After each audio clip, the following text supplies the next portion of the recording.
नमस्कार, मैं प्रवीण गौतम और आप देख रहे पब्लिक मीटर। दोस्तों, वीडियो में आपको दिखाएंगे कि विपक्षी सांसदों को डांटने के सिलसिले में स्पीकर ओम बिरला कैसे खर्चा गिनाने लगे, घंटे गिनाने लगे और विदेश मंत्री को बात करने से क्यों रोका। जब विदेश मंत्री विपक्षी सांसदों से बात करना चाहते थे प्रोटेस्ट को लेकर, तो ओम बिरला कैसे डांटते हैं, पूरी कहानी आपको बताते हैं कि संसद में स्पीकर साहब का एक तरफा रवैया कैसे जारी है। पहले तो कहा कि पीएम मोदी को खतरा था महिला सांसदों से, इसीलिए मैंने बोला कि आप भाषण देने मत आओ, विपक्षी सांसदों पर ही तोहमत लगा दी और यह दावा किया कि गुप्त जानकारी मुझे मिली थी। जो ओम बिरला राहुल गांधी से तमाम विपक्षी सांसदों से ऑथेंटिक बातें करने को बोलते हैं, वो बिना ऑथेंटिक बातों के प्रधानमंत्री को बोलते हैं कि आप संसद मत आना, विपक्षी सांसद कुछ भी कर सकते हैं, मेरे पास जानकारी आई है। जब यह मुद्दा उठा, विपक्षी सांसद इस बात को लेकर भी प्रोटेस्ट कर रहे हैं, ओम बिरला पर भेदभाव करने का आरोप लगा रहे हैं, झूठ बोलने का आरोप लगा रहे हैं।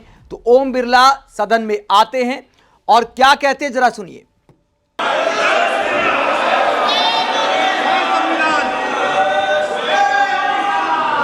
प्रश्नकाल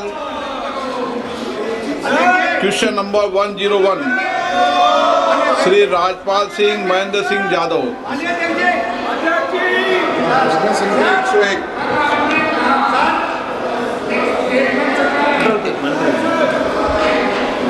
माननीय सदस्यगण,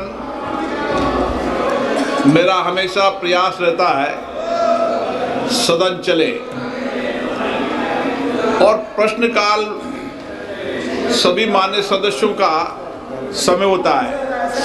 आज राज्यपाल जी का है, प्रियंका गांधी जी का भी है, अन्य सदस्यों का भी है। आप नियोजित तरीके से सदन नहीं चलाना चाहते, गतिरोध पैदा करना चाहते हैं। अभी तक 19 घंटे 13 मिनट सदन का समय बर्बाद हुआ है। 140 करोड़ जनता की अपेक्षा रहती है सदन चले, चर्चा हो, संवाद हो, लेकिन आप सभागृह की मर्यादाओं को समाप्त कर रहे हैं और देश की जनता सदन को चलती हुई देखना चाहती है। आपसे भी ये अपेक्षा करती है। पोस्टर और नारेबाजी के लिए आपको नहीं भेजा है, आपको चर्चा के लिए भेजा है। अगर आप सदन नहीं चलाना चाहते, नियोजित तरीके से गतिरोध पैदा करना चाहते हैं, सभागृह की मर्यादाओं को समाप्त करना चाहते हैं, तो मैं सदन चलाने ऐसा सदन में नहीं चला सकता। आप जाना चाहते हैं, चर्चा करना चाहते हैं, प्रश्नकाल पर नहीं करना चाहते, माननीय सदस्य प्लीज, माननीय सदस्य विदेश मंत्री जी बात मत करिए इनसे। माननीय सदस्य चलिए बैठिए इधर। सदन की कार्रवाई आज 12 बजे तक के लिए स्थगित की जाती है। दोस्तों, क्या स्पीकर को ऐसे बोलना चाहिए? चलिए बैठिए। मतलब क्या कोई टीचर है? माननीय सांसद हैं, जनता के चुने हुए प्रतिनिधि हैं, उनसे क्या इस अंदाज में किसी स्पीकर को बात करनी चाहिए? और जहां तक सदन को चलाने की जिम्मेदारी है, कहा जाता है कि सदन चलाने की जिम्मेदारी सबसे ज्यादा सरकार की होती है। अगर सदन ही चलाना है तो एलओपी को बोलने देते। राहुल गांधी अगर किसी किताब को कोट करते हैं, आप उसे कार्रवाई से बाहर कर सकते, रिकॉर्ड से बाहर कर सकते, आपके पास ये अधिकार है। राहुल गांधी बोल देते, भाषण आगे बढ़ जाता, बात खत्म हो जाती। राहुल गांधी को अगर इतना टोका नहीं जाता, रोका नहीं जाता, तो शायद उनकी बात इतनी दूर तक जाती भी नहीं। राहुल गांधी संसद के अंदर जो बोलने वाले थे, बाहर जाकर मीडिया को बोल दिया, तमाम इंटरव्यू में बोल दिया, सोशल मीडिया पर लिख दिया। तो जो प्रचार करना चाहते थे, आपने रोक कर उस प्रचार को और ज्यादा दूर तक पहुंचा दिया।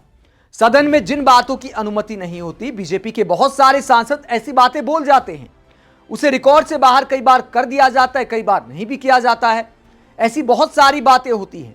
अगर सदन चलाने को लेकर स्पीकर साहब इतने गंभीर होते तो इस बात पर नहीं अड़ते कि राहुल गांधी उस किताब को कोट नहीं कर सकते, आगे नहीं बढ़ने देंगे, बोलने ही नहीं देंगे। अमित शाह ने रोका, राजनाथ सिंह ने रोका, ओम बिरला ने रोका, आपने राहुल गांधी का भाषण पूरा नहीं होने दिया, जिसके बाद विपक्ष लगातार प्रोटेस्ट कर रहा है। जहां तक खर्च गिनाने की बात है, घंटे गिनाने की बात है, तो यूपीए सरकार में 2013 में 163 में से 146 घंटे संसद बाधित रही। ऐसा तांडव मचाया था बीजेपी सांसदों ने उन स्कैम को लेकर जिनमें बहुत सारे प्रमाणित नहीं हो पाए कोर्ट में। इसके अलावा 2012 में लगातार 6 दिन तक संसद नहीं चलने दी, तो बीजेपी वाले भी कम नहीं थे संसद को बाधित करने में, सबसे ज्यादा हंगामा करते थे। कैसे तांडव किया करते थे बीजेपी के सांसद, ऐसा विरोध भी कांग्रेस सरकार ने झेला है। आज प्रधानमंत्री दुहाई देते हैं कि आप भी शासन में रहे हैं, स्पीकर साहब भी कहते हैं आप भी सरकार में रहे हैं, तो क्या आपको ऐसे विरोध करना चाहिए? तो क्या बीजेपी वाले तब कम विरोध करते थे? तब हां, इतना जरूर था कि विपक्ष को ना तो संसद टीवी पर ऐसे सेंसर किया जाता था, विरोध को भी दिखाया जाता था, लाइव टेलीकास्ट किया जाता था। कैमरों वाला खेल नहीं होता था कि विपक्ष के विरोध को नहीं दिखाना है, विपक्ष को गायब कर देना है। आप इस पूरे मुद्दे को लेकर क्या सोचते हैं? कमेंट बॉक्स में अपनी राय जरूर दें, साथ ही चैनल को सब्सक्राइब भी करें। नमस्कार।